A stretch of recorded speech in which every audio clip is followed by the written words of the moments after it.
Hello बच्चों, चलिए प्रश्न को पढ़ते हैं। निम्न में से कौन सा विकल्प सही है? इस प्रश्न में हमें चार जो है विकल्प दे रखा है, हमें बताना है कौन सा सही है। पहला है अगुणित द्वितीयक oocyte द्विगुणित प्रारंभिक स्पर्मेटोसाइट। बी में दे रखा है अगुणित द्वितीयक स्पर्मेटोसाइट द्विगुणित में है द्वितीयक oocyte। सी में है अगुणित में प्राथमिक oocyte द्विगुणित में द्वितीयक स्पर्मेटोसाइट। डी में दे रखा है अगुणित में ओवम द्विगुणित में स्पर्मेटिड। तो आइए देखते हैं इस प्रश्न का हल क्या होगा। सबसे पहले जो है इस प्रश्न में हम बात करते हैं मुख्य अवधारणा की। मुख्य अवधारणा जो है यहाँ पे हम देखेंगे कि अंड जनन और साथ ही साथ हम शुक्राणु जनन के बारे में जानेंगे। सबसे पहले हम देखते हैं अंड जनन क्या होता है। अंडाशय में द्विगुणित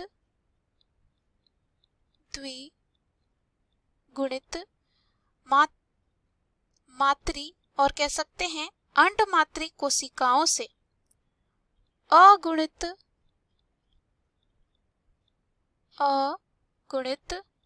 अंड का निर्माण को अंड जनन कहते हैं।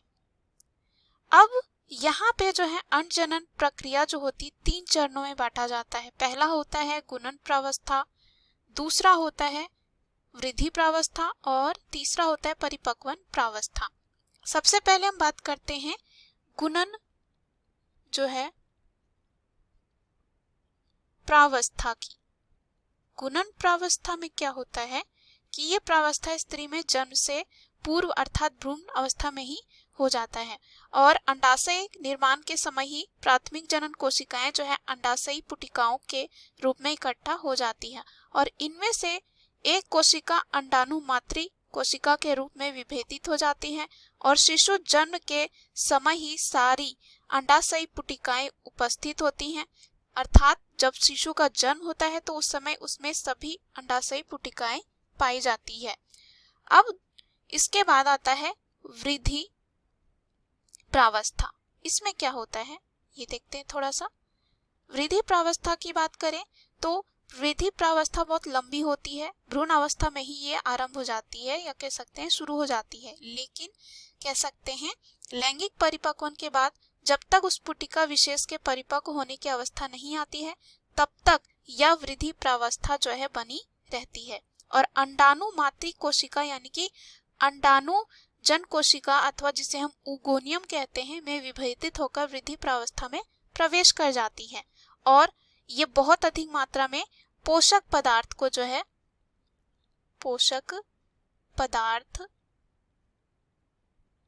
जो है संचित करता है या कह सकते हैं सामान्य कोशिका से आकार में कई 100 गुना बढ़ जाती है और इसी अवस्था में यह ग्राफियन पुटिका के परिपक्व होने तक बनी रहती है।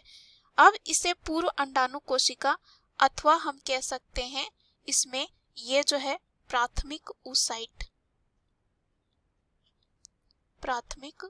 oocyte जो है कहा जाता है। उसके बाद आता है इसमें परिपक्वन प्रावस्था। परिपक्वन प्रावस्था की बात करें तो जब ग्राफियन पुटिका परिपक्व हो जाती है तब उसमें उपस्थित प्राथमिक oocyte में प्रथम अर्धसूत्री विभाजन संपन्न होता है और ये विभाजन जो है असमान होता है तथा केवल गुणसूत्रों की संख्या जो है आधी करने के लिए होता है। प्रथम अर्धसूत्री विभाजन के बाद क्या होता है, एक अगुणित जो है द्वितीयक oocyte या जिसे हम कह सकते हैं द्वितीयक अंडाणु कोशिका और एक अगुणित लोपिका अथवा ध्रुवीय पिंड बनती है और इसी अवस्था में ग्राफियन पुटिका फटकर अंडाशय से द्वितीयक अंडाणु कोशिका को मुक्त कर देती है और अंडाणु में द्वितीय अर्धसूत्री विभाजन जो है कह सकते हैं शुक्राणु के अंडाणु में प्रवेश के बाद होता है और इसके फलस्वरूप कह सकते हैं अंडाणु और साथ ही साथ द्वितीय अगुणित लोपिका का निर्माण होता है। तो यहाँ पे जो है ये हमारे अंड जनन के लिए था। अब थोड़ा हम क्या करेंगे, शुक्र जनन की प्रक्रिया को देखेंगे। उसके बाद हम जो है अपनी जो इस प्रश्न में पूछा गया है उसमें चलते हैं। शुक्राणु जनन की बात करें तो वृषण के शुक्र जनन नलिका में जो है आदिबीजी कोशिकाओं से शुक्राणुओं के निर्माण की प्रक्रिया को शुक्राणु जनन कहा जाता है। और यहाँ पे सर्वप्रथम जो है जनन जो उपकला होती है उसकी कोशिकाएं जो है क्या होता है सूत्री तथा अर्धसूत्री विभाजन के द्वारा अगुणित कोशिकाएं बनाती है, जिन्हें हम स्पर्मेटिड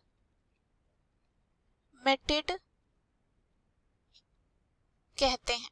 और ये प्रक्रिया भी 3 चरणों में होती है, गुणन प्रावस्था, उसके बाद वृद्धि प्रावस्था और परिपक्वन। गुणन प्रावस्था में क्या होता है सेमिनिफेरस नलिका होता है, उसमें जनन उपकला की कुछ कोशिकाएं शुक्राणु बनाने के लिए तैयार हो जाती हैं और इन कोशिकाओं को जो है प्राथमिक जनन कोशिकाएं जो है कहा जाता है। और ये कोशिकाएं जो है बार बार समसूत्री विभाजन के द्वारा जो है शुक्राणुजन या जिसको हम स्पर्मेटोगोनियम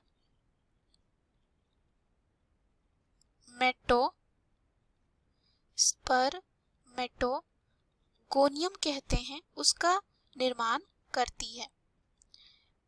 उसके बाद आता है वृद्धि प्रावस्था। उसमें क्या होता है इस अवस्था में स्पर्मेटोगोनिया पोषक पदार्थों को एकत्र करके ये भी जो है आकार में बढ़ जाता है और इन्हें कहा जाता है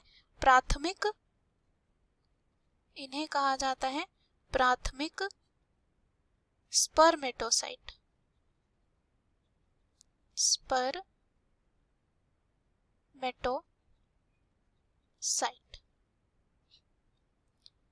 और इसी अवस्था में गुणसूत्रों में क्या होती है वो कह सकते हैं खंडन होता है, यानी कि आपस में जो है वो अलग हो जाएंगे। उसके बाद आता है परिपक्वन प्रावस्था और इस अवस्था में देखा जाता है कि स्पर्मेटोसाइट जो है 2 बार विभाजित होता है। प्रथम विभाजन अर्धसूत्री विभाजन होता है जिसमें यह 2 अगुणित कोशिकाएं बनाती है जिन्हें द्वितीयक स्पर्मेटोसाइट कहते हैं। अभी हमने देखा प्राथमिक, अब उसके बाद बनता है द्वितीयक। अब यहाँ पे क्या होता है कुछ समय बाद द्वितीयक स्पर्मेटोसाइट जो है कोशिकाओं में द्वितीयक परिपक्वन विभाजन होता है जो समसूत्री होता है और इस प्रकार 2 परिपक्व विभाजन के द्वारा प्रत्येक स्पर्मेटोगोनियम 4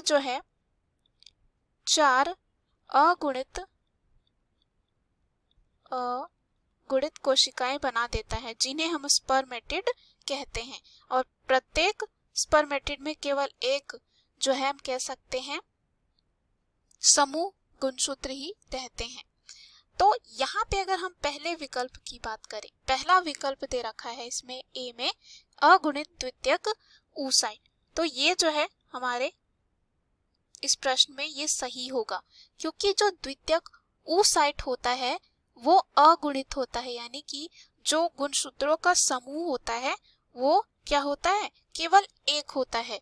उसके बाद द्विगुणित यहाँ पे जो दे रखा है प्रारंभिक स्पर्मेटोसाइट, तो शुरू में क्या होता है ये द्विगुणित होता है, यानी कि इसमें जो गुणसूत्र होते हैं उनके समूह की कह सकते हैं 2 जो है समूह गुणसूत्र रहते हैं, इसलिए हम इस तरह से द्विगुणित यानी कि 2n लिख सकते हैं।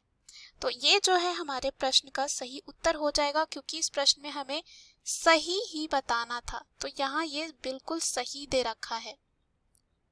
उसके बाद अगर हम बात करें बी में अगुणित द्वितीयक स्पर्मेटोसाइट, तो ये जो द्वितीयक स्पर्मेटोसाइट होता है वो अगुणित होता है।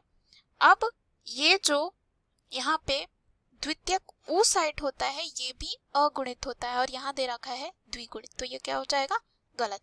सी में दे रखा है अगुणित में प्राथमिक ऊसाइट, तो प्राथमिक ऊसाइट की अगर हम बात करें तो ये जो है द्विगुणित होता है और हमने देखा द्विगुणित में दे रखा है द्वितीयक स्पर्मेटोसाइट और हमने देखा ये क्या होता है यहाँ पे द्वितीयक जो स्पर्मेटोसाइट होता है वो अगुणित होता है, तो सी भी क्या हो जाएगा गलत। उसके बाद डी में दे रखा है अगुणित ओवम, ये जो है अगुणित ही होता है। अब द्विगुणित में दे रखा है स्पर्मेटिड, हमने अभी देखा था कुछ देर पहले स्पर्मेटिड जो है अगुणित होते हैं, तो ये भी क्या हो जाएगा गलत। दिए गए प्रश्न का सही उत्तर ए है। आशा करती हूँ यह उत्तर आपको समझ में आया होगा। धन्यवाद।